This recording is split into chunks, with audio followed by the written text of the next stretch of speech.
This part of the church, where all the pews are, where we sit, is called the nave.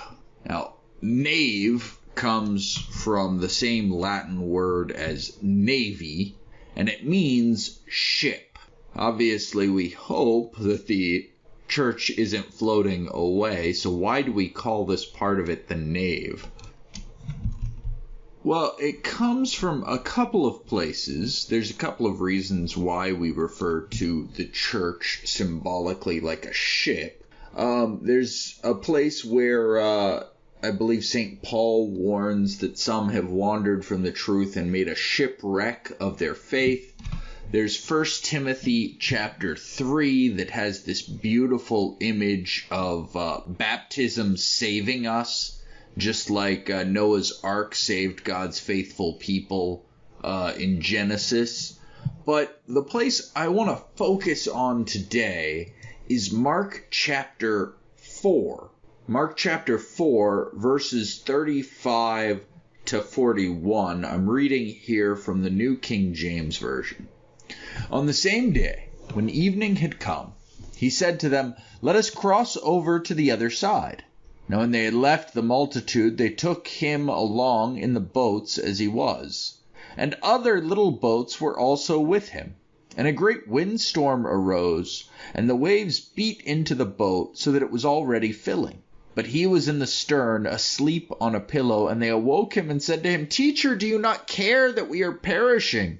Then he arose and rebuked the wind, and said to the sea, "Peace, be still." And the wind ceased, and there was a great calm.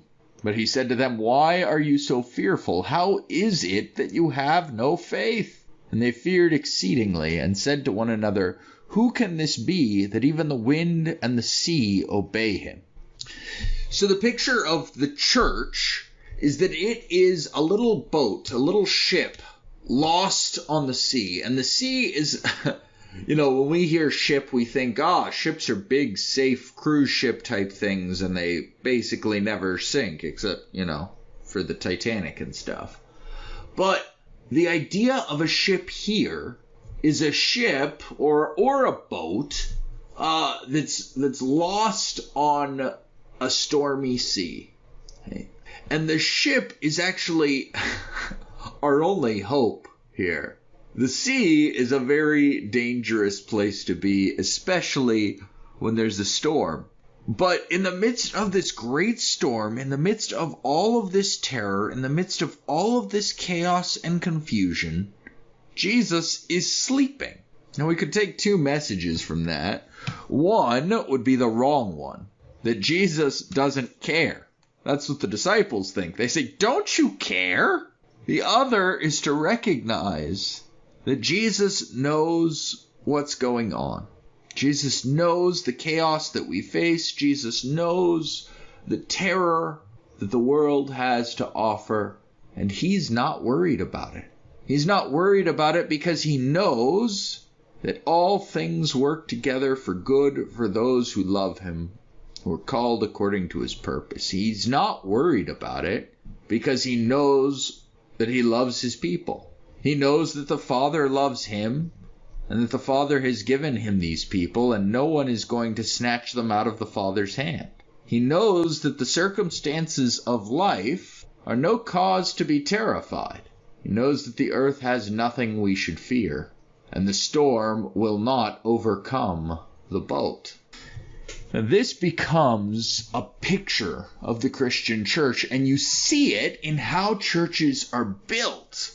We look at the ceiling of our church, and there's a couple of things we could notice here. One is that it's very tall, and that has this idea that that what we're focused on here is ascendant, transcendent things. We are focused on things above, not things here below.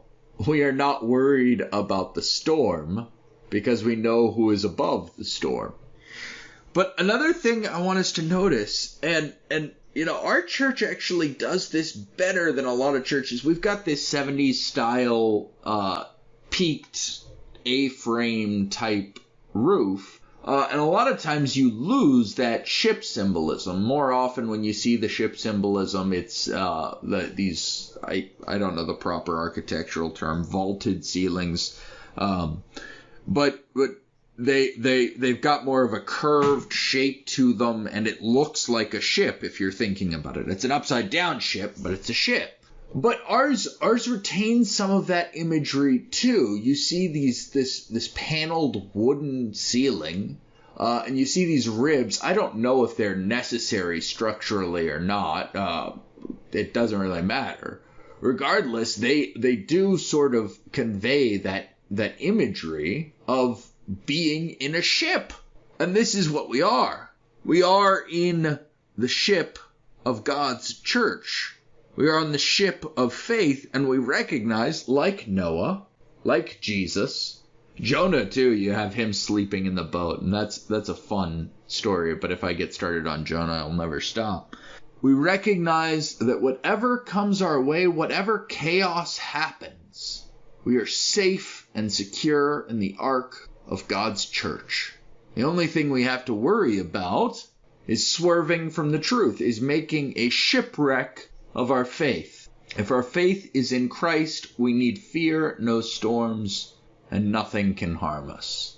That's why we call this room the nave. It is our little ship, cast about in all the terror and circumstances of the world, but unafraid, because we know the Lord who bought us.